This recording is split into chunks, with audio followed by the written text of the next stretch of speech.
यदि उदित राज और उनको मिलता है तो 1 लाख रुपए, 1 लाख संख्या से और बढ़त हो जाएगी हमारी। उनका क्या स्टेटमेंट था कि ये मंडी में क्या भाव है, कैसा कैसा स्टेटमेंट है ट्विटर पे। हमारी बहनें चाहे वो किसी भी समाज की हो, किसी भी जगह की हो, इस तरीके के शब्द उनको शोभा नहीं देते, पर उन्होंने लिखे। बाद में उन्होंने माफ़ी मांगी। बहुत बार बहुत जानकारी बहुत सारे लोगों को नहीं होती है, और यदि उन्होंने कुछ कहा है और ध्यान नहीं रखा है उसका पहले प्रधानमंत्री का, तो वो सब चीज़ें सुधार की जा सकती है। इससे कोई चुनाव में लेना देना नहीं है।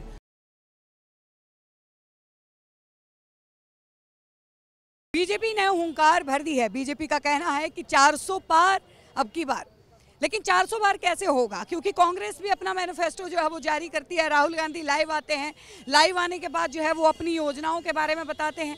राहुल गांधी दावा करते हैं कि जो बीजेपी ने कार्य नहीं किए वो कार्य जो है अब की बार गठबंधन की सरकार करेगी। फिलहाल जो है इस वक्त हम रोहिणी के सेक्टर 7 में मौजूद हैं, जहाँ पे बीजेपी यानी कि उत्तरी पश्चिमी दिल्ली के जो प्रत्याशी हैं योगेंद्र चंदोलिया जी, उनके कार्यालय का यानी कि चुनावी कार्यालय का उद्घाटन हुआ है आज।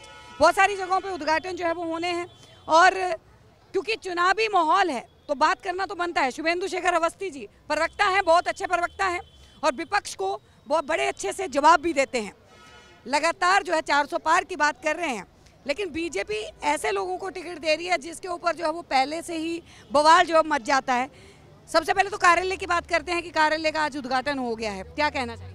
देखिए, हमारा कैंडिडेट योगेंद्र चंदोलिया जी उत्तर पश्चिम लोकसभा के सभी व्यक्तियों को नाम से जानते हैं। जितने कार्यकर्ता हैं उनका नाम बता सकते हैं कि आपका ये नाम है, आपका ये नाम है। ऐसा व्यक्ति को जब टिकट मिलता है तो पूरा समाज खड़ा हो जाता है, और हमने तो पूरी लोकसभा के मंडल से नीचे तक भी एक बार चक्कर लगा लिया है। अभी तो दूसरे लोगों को तय नहीं हुआ कब चालू होना है। ये आज कार्यालय का उद्घाटन हुआ है, आज नवरात्र भी चालू हुआ है, तो इस अच्छे दिन पर ये कार्यालय का शुभागम, और 50 दिन का जो चुनाव बचा हुआ है 25 तारीख तक, उसकी तैयारी है। आज पूरे लोकसभा से एक बहुत ज़्यादा कार्यकर्ता आए, 2-2.5 हज़ार कार्यकर्ता आए। अध्यक्ष जी भी आए, प्रदेश अध्यक्ष जी भी आए, और साथ में तरुण चुंग जी भी रहे इस कार्यक्रम को शुभारंभ करने के लिए, इस कार्यक्रम के फीता काटने के लिए। अच्छा कार्यक्रम रहा, विजेंद्र जी रहे यहाँ से। मेरा ऐसा मानना है, मैं वर्तमान में इस चुनाव कार्यालय का प्रभारी हूँ, तो उस चुनाव कार्यालय के प्रभारी होने से सभी व्यवस्थाएं यहाँ से चलने वाली हैं। तो मेरे को लगता है कि चुनाव का बहुत अच्छा इस कार्यालय का भी प्रारंभ करना था हम लोगों को। उसको करने के बाद अब हम लोग अगले 45 दिनों में जनता के बीच में जाएंगे, और हमको ऐसा लगता है कि आने वाले समय में हम लगभग 5-6 लाख वोटों से जीत के दिखाएंगे, और जहाँ जहाँ जा रहे हैं वहाँ वहाँ पर हमको समाज की ओर से बहुत सहयोग मिल रहा है। और हमारे साथ महिला मोर्चा की प्रदेश महामंत्री पोदार जी भी हैं। और एक सवाल जो है वो मेरा कि अभी तक जो उत्तरी पश्चिमी दिल्ली से विपक्ष को जो सीट मिली है वो है कांग्रेस की। यहाँ से कांग्रेस के प्रत्याशी को आना है, लेकिन प्रत्याशी अभी तक नियुक्त नहीं हुआ है, नाम डिक्लेयर कांग्रेस ने नहीं किया है, संशय बना हुआ है। बीजेपी के लिए या बीजेपी के सामने यानी कि योगेंद्र चंदोलिया जी के सामने कोई ऐसे प्रत्याशी को उतारने की कांग्रेस जो है वो तैयारी कर रही है?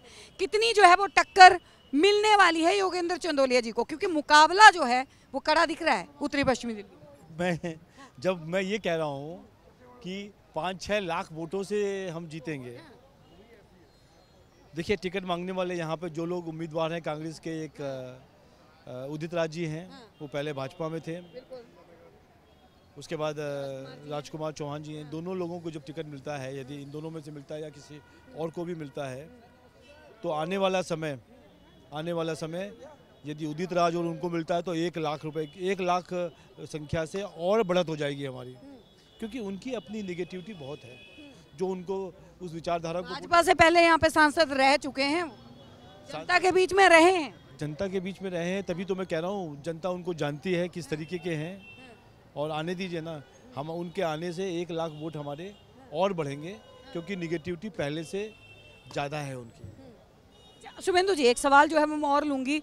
लगातार जो है वो ऐसे लोगों को टिकट मिली, चाहे वो कंगना राणावत हों, अभिनेत्री, लगातार उनके ऊपर जो है वो विपक्ष का भार भी देखने को मिला। सुप्रिया शिंदे जी, जो कि आपकी तरह ही प्रवक्ता हैं और वो बहुत अच्छी वक्ता हैं, उन्होंने भी बहुत सारे जो है ऐसे सवाल जवाब जो है वो कंगना राणावत से किए। लेकिन कंगना राणावत एक बार फिर से जो है वो अपनी ही बयानों की वजह से चर्चाओं में है, देश के पहले प्रधानमंत्री को लेके। उन्होंने कहा सुभाष चंद्र बोस जो है वो देश के पहले प्रधानमंत्री हैं, और उसी के बीच में सुभाष चंद्र जी के जो पोते हैं उन्होंने जो है इस चीज़ के लिए उनको आगाह किया है कि जो भी बोले मर्यादा में बोलें, इस तरीके से किसी का नाम जो है वो बदनाम ना करें। क्या कहना चाहेंगे कि टिकट लेके ऐसे प्रत्याशी को उतारना जिनको जो है अनुमान ही नहीं है कि उनके बयानों से जो है क्या असर पड़ सकता है पार्टी के ऊपर? देखिए, सबसे पहले तो सुप्रिया शिंदे जी का नाम लिया आपने। उनका क्या स्टेटमेंट था कि ये मंडी में क्या भाव है? ये कैसा स्टेटमेंट है ट्विटर पे? हमारी बहनें, चाहे वो किसी भी समाज की हों, किसी भी जगह की हों, इस तरीके के शब्द उनको शोभा नहीं देते, पर उन्होंने लिखे। बाद में उन्होंने माफ़ी मांगी कि हमारे एक्स में से किसी ने, जो लोग लिखते हैं उन्होंने गलती से लिख दिया या किसने हैक कर दिया। ये सब बहाने हैं। हमारे ट्विटर अकाउंट से कोई कैसे लिख सकता है? और कोई लिखेगा तो आप उसने आके समाज के सामने माफ़ी मांगनी चाहिए कि मैंने बिना पूछे लिखा है। तो पहला विषय तो यही है। दूसरा, आप बहुत जानकारी बहुत सारे लोगों को नहीं होती है, और यदि उन्होंने कुछ कहा है और ध्यान नहीं रखा है उसका पहले प्रधानमंत्री का, तो वो सब चीज़ें सुधार की जा सकती हैं। उससे कोई चुनाव में लेना देना नहीं है। वो जिस फील्ड के लिए फेमस हैं, कंगना राणावत जी, हो सकता है मैं इतिहास का बहुत अच्छा ज्ञाता हूँ, पर मैं बहुत अच्छी एक्टिंग नहीं कर सकता।